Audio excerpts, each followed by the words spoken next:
Thanksgiving Eve. And on my way back from visiting my son in California, I touched down in Charlotte on that Monday, and we were under contract. Awesome. And so, I say, Doing like a cartwheel, right? That's good. That's good. yeah, but I say that to say that because of what are my non-negotiables, and because I submitted my business to God, and He is aligning and allowing me to make the right decisions when and how and with who, I believe things are aligning, and I was able to do that. Awesome. That's amazing. Good job. So sphere of influence is Yeah. what I heard, right? Okay, I go. In my case, I've been working with my past clients, so they refer to me, the people. I also have been receiving leads or referrals from lenders or agents. That's awesome. Last Allied year, resources. yes. Love it. Last year I host home buyer seminar. So, and I did once in August, but I've been working with my people from that seminar too. So Awesome. my events really work, and I think I'm going to double it down for next year, because the people that I serve, they really like to be educated, Yes. guided in a right way. So Absolutely. I'm gonna be there for them. So seminars, Seminars, allied resources, and past and clients. past clients. Love it. Yes. Love it. Pamela. Okay, so I had to build my sphere.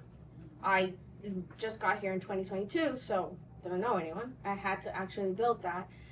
But when I got started in real estate, I knew I wanted to be a resource to my community, which is the Hispanic community. But I didn't know the Hispanic community. Small little detail. So I said, how do I get to know? How do I get to be part of the Hispanic community? So the biggest lead generation strategy that I did was events. Awesome. I was part of the biggest event in Charlotte for the Hispanic community. It was not cheap, but it definitely paid off. And then I also put on my own. What type of event? You don't have to tell us what was the event, but what type of event, and what do you mean it paid off? Like, we want to know numbers, right? We're all about numbers. So what do you mean it paid off? So let's say the very, very first event. Do you want to know how much I paid to be in it, or If that's what you want to share, but I want to know more of what type of event. Okay. And you said it paid off, so I want to So know they're what is the festivals. payoff? Because for us, payoff is return on investment would Yeah. be like money we've made from it, right? Okay. Units we've touched. So tell us about that. So the very first one that I did was a festival celebrating the Mexican culture. Mm-hmm. And just from that event, I got 2 listings Awesome. and 4 buyers. So that's it. That's Amazing. awesome. Clap, please clap. Clap harder. That is huge. That's a massive. Yes, they are. Wow. They are. They're taxing in a way because they're very big events and it does require Of course. time commitment, investment, and everything. But Okay, but It wait. You helped know me. what? But Let me 6 go transactions. deeper into that. Go ahead, Alicia. What'd you say? Oh, that was 6 transactions. 6 That's transactions. amazing. Okay, so I'm gonna ask you guys, and it's up to you. Would you rather? How many hours would you say it took? that one was like a 5 hour. Okay, all right, 5 hours. Would you like to sit 5 hours in the focus room calling all of the cold calls to get 2 or 3 leads? Or would you like to be at the Mexican festival with the food and the And the people and the tacos. celebration and you get 6 leads? That include listings? Come on, guys. I mean, to me, it's like, I would be at a festival every single week. Like, that's so, amazing, and that's the right? thing. Honestly, for me, it was I had to build that database, and it was not just leads. The last one I did was one of the largest here in Uptown. They closed Uptown for the Ola Festival. Mhm. We had like good music, the whole thing. I walk away with at least 70 leads, like That's 70 amazing. people that are interested in buying and selling. Amazing. 70. Yeah. Amazing. Amazing. Yes, clap again. Clap again. Yeah. The thing is, I think what I hear from all of you when it comes to lead sources is what we tell everyone is find what works for you, right? So if past clients and seminars, Seminars. or it's referrals from all your sphere of influence, or it's doing the festivals, it's just do it and do it at a high level, because all of them have used the word commitment, focus. All of them have. So they are committed to the process. They are focused on what they want. And it's because of that, that even though they're all doing different lead gen strategies, they're up here because they've been able to win in a tough market. So I love that. I love that. All right. So what limiting belief did you have to break through to see the results you achieved? We all have those limiting beliefs. So go ahead, girl. Mine was, I'm too busy. I'm overwhelmed. I'm tired. I'm all the things. A very wise person over here said, you're never gonna finish your to-do list. It's never gonna stop. That's right. But you have to determine what are the things that are gonna make you win the day. Absolutely. And ever since I started thinking like that, I'm winning every single day. I feel way more relaxed. I'm calm, and I am present with my kids, which is ultimately the most important thing to me. I'm present with my husband, and I also have time to help as many agents as I can. Awesome. That's awesome. Awesome. Well, for me, that question was hard, but my limiting belief is about language barrier, because English is my second language. So I used to work with people that only speak Spanish, but I had a challenge to work with someone that speaks only English. So I said, no, I had to do it. I had to trust myself. I had to be confident. So I got my buyer agent signed a month ago, and now we are under contract. Awesome. I love it. That's huge. That's huge. That's amazing. I love that. For me, my limiting belief was I had to get out of my head that I could not be successful in real estate being a dual career agent. Oh. In my real estate class, we had someone come, and as they do, they frequent to promote their firm. Yes. And one of the things they said was, you will not be successful if you're not full-time agent. And I said, that's going to be my fuel. And with my position in dual career, I oversee a ministry. And we have 1,200 members in 24 areas of ministry. So I handle the operations, the day-to-day of that. And so with that, plus what I'm doing to build my business, plus I'm a mom of 4. They're 4 adults, thank the Lord, but I'm still very active in their lives. But through that, I knew I had to double down with Ignite. I had to be intentional about that. I had to link up with Sharon Martin, who is my coach and has been truly phenomenal. I had to do all the things in that. And once I created a systematized way in my business, that helped me catapult my business from June through December. I know it might not be a big number, but for me, it was a win. Yeah. And when I did my total sales volume, I know this might be a drop in the bucket for you seasoned gurus. So I'm going to say, okay. I'm about to work on that. Okay, thank you very much. Hold on a second. Okay. Hold on a second. Okay. Compared to who? Because we're not. This is a collaborative space, I appreciate not a competitive I appreciate space. that. So Thank you. your number is not my number, Right? But you have a Life by Design number, and your Life by Design number is really important. And so it was. don't compare it to anybody And ever I won't. again. Go share your Okay. number. My number. Y'all be ready to your thing. My total sales volume was about maybe 3.1 million. Come on. And it was an even split with buyers and sellers. Amazing. That's perfect. But What was your unit count? unit count was 9. 9. That's massive. That's huge. So you're saying that from June to now, Yes. you helped 9 families or 9 people reach their real estate goals. Guys, that's massive. Yeah. What you're saying, right? And one more thing, I said this to Ignite when I taught last week. Share your unit count.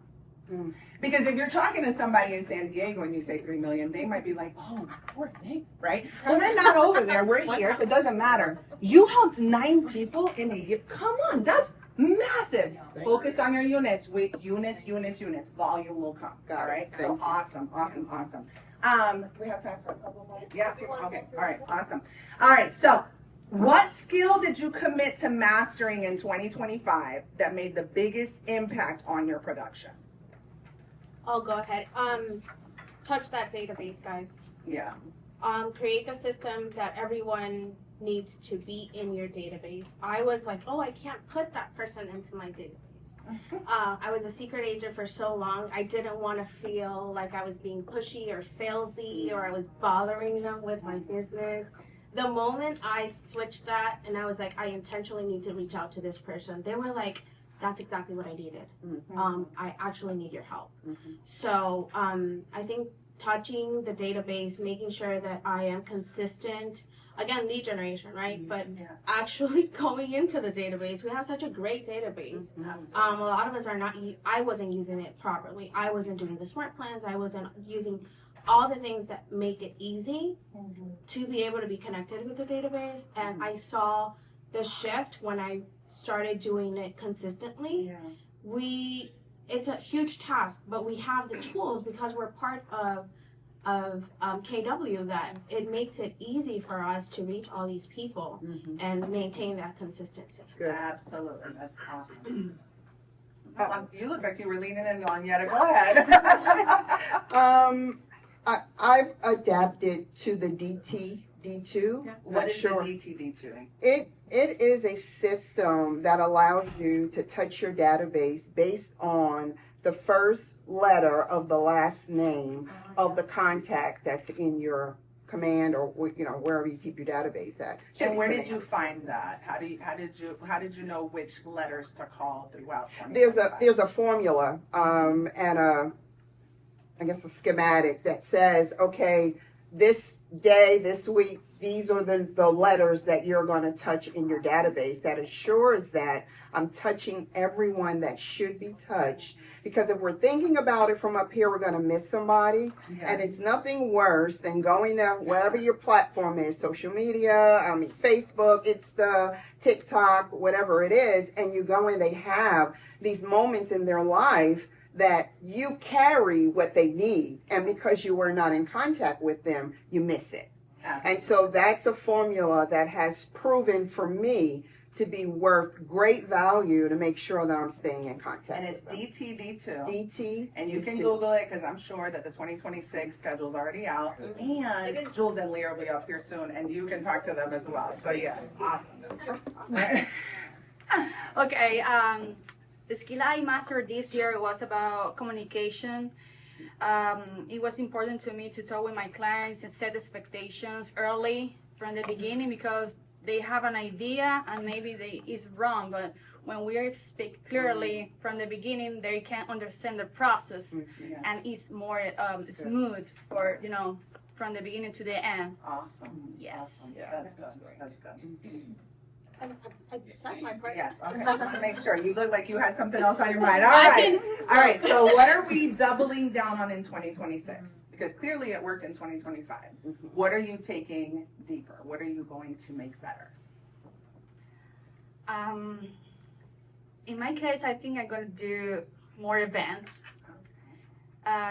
with my community in English and Spanish, to expand, on my business and double down my follow-up because it really works. Yes. And it's worth it. So stay in touch with them every single week or every, quarter. It's very important because you are in front of them and they are not going to forget about you. So that's something that's going to be doubling down this year. I think for me, what I want to move in a greater level of automation. Oh, that's nice. Because I believe I just need it in my life. Absolutely. But aside, and it is powerful. It is, and so I really want to dig deep into that. But another thing is, I want to be more intentional about exploring the type of events that I do. I did have a home buyer workshop, and I am still working on. Sharon said, girl, you got enough people from that contact list that you can work the entire year. And it's what I've done in 2025, but I want to shift and I want to dive more into doing something that's going to educate the seller. Yeah, I've done great with doing home buyer workshops and you know, if that's your lane and you stay in that. But I want to really dive deeper into how to create an educated consumer from a selling perspective. Perfect. And all the things that they need to Love do. it. Hey, real quick, automation, shameless plug for later. Jules and Leah can help you with that. That's awesome. So next. Another tool, talking about tools, there's another tool called a GPS. I already What is have. a GPS? What is that? I have it in my car. Let me see if I get it right. It's goals, priorities, and strategies. So you pick your one thing. If you haven't read the book, read the book. Number one. That's a good idea. Yes. So you determine what your one thing is, and then you're going to determine the 3 priorities that you're going to focus on for the year that will inevitably help you complete that goal. And then you set strategies to be able to complete that, each of those priorities. So if you haven't done your business planning for 2026, you're late. So hurry up and do it. And what that allowed me to do is I know exactly what I'm going to be focusing on. I don't have to anymore do as many events as I did this year. Because I have a sphere now. I have a healthy database of over 1,500 people that I already met. Now I just need to dig deeper and really develop a relationship with these people. So my focus is going to be to nurture my database without letting go of my ultimate goal, which is to be a resource to my community. So whatever educational opportunities I have, and opportunities where I'll be able to connect with my community, I will continue to do those. But I will no longer be pursuing that as the only lead generation source. Awesome. Love it. All right, one more thing, and this is how we finish. What's one thing you're changing in 2026? If you can say it in one word, that's awesome. That you're not taking into 2026, like it's staying in 2025. What's one thing? Mindset of comparing. Love it. That's a good one. Yes, it is. That's a good one. Oh, sorry. Stay committed with my business. Yes, 100%. No plan B. No plan B. I don't know something that I'm leaving behind, but I have a word for 2026. Oh, share that. It's legacy. Awesome. So Love it. legacy is not just what you do income-wise or anything like that. It's how you impact people. Absolutely. I really do think we're changing lives, and especially in our case for the Hispanic community, like the way that we can change these families' lives is unmatched. So Absolutely. Are you guys going to be around? Because maybe there's a new agent who wants to talk to you guys afterwards. Will you hang out a little bit afterwards? Awesome. And you guys give them a round of applause. Thank you.